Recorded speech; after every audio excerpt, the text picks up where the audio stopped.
Hello, this is Dr. Rick Carter McClure, and it's another episode of 7-Minute Therapy for Men, about men, and to men. It's for the heterosexual male on the move.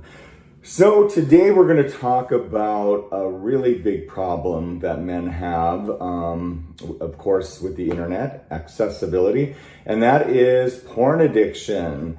So I've worked with probably thousands of men over the years that have struggled with porn addiction.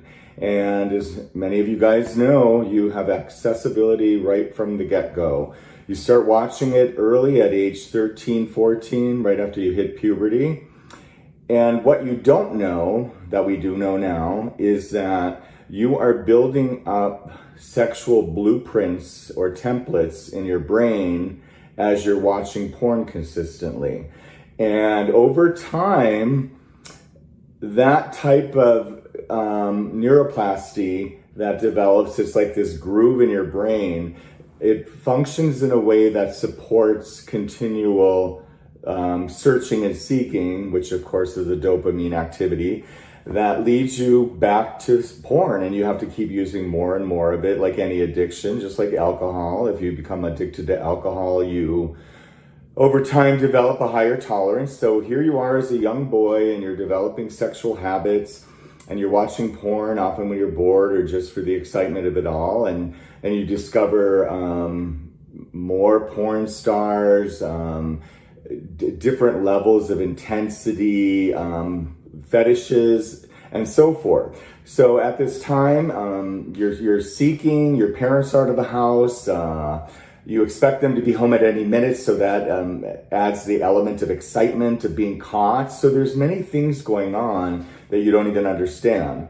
And then you get into college and your young adulthood and you're watching porn, when you're bored or just horny. And then you start to go out on dates with women and realize that, oh my God, I can't get hard, which is so strange. I'm a young guy. Why do I have erectile dysfunction and I'm only 23? Well, you are one of many, many men that are ashamed to even confront this, and they become depressed and scared and have anxiety, and then they stop dating because they don't even want to confront the issue, because real women eventually, they don't add up or don't add up, they don't compare to the sexual images that you've been exposing yourself to for many years. So these men, and I know a lot of you that are listening have experienced this, you go into that shame mode and you don't want to discuss it, like men don't want to discuss a lot of things. And you just continue to watch porn and you convince yourself that you don't need to date and that you can just masturbate to porn and kind of put it out of your head. Let's just go into denial and not deal with it. And especially during the pandemic, that's when a lot of this really took off even more so.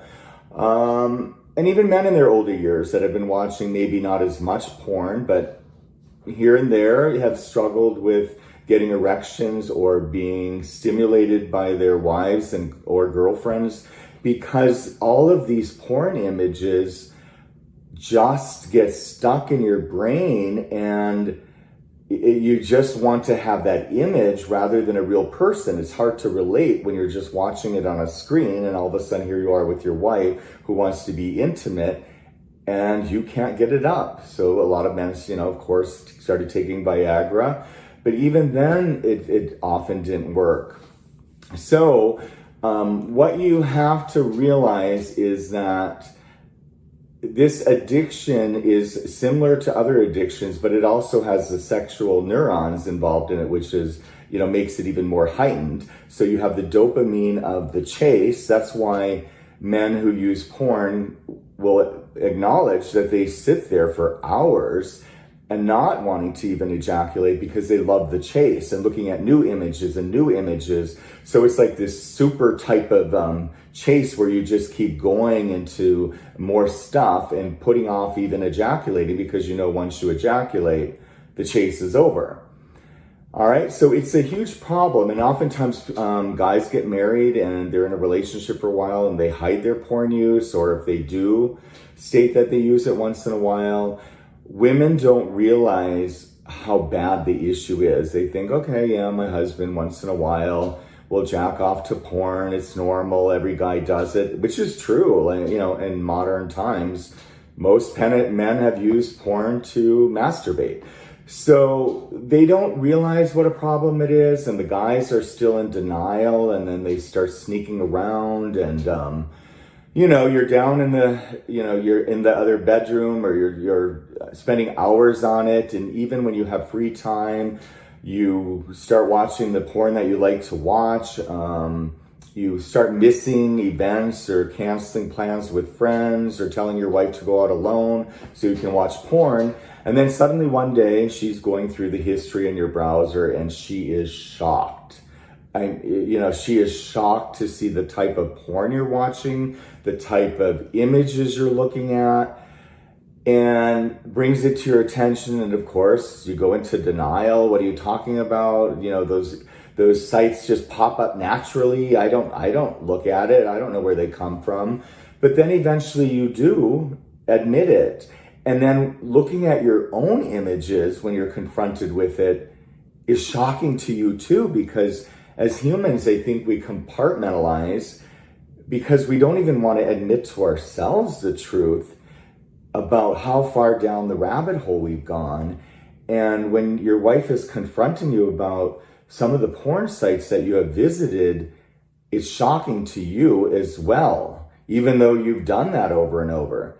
So in future episodes, we will address this topic and go into more detail about what you can do to reverse that wiring, and also talk about other issues that men confront with challenges with being monogamous, infidelity, hiring escorts and masseuses, and hooking up on the internet and the apps and stuff like that. So we will spend a lot of time and a number of 7-minute therapy episodes going over all of this in the future. Okay, thanks for watching. Bye.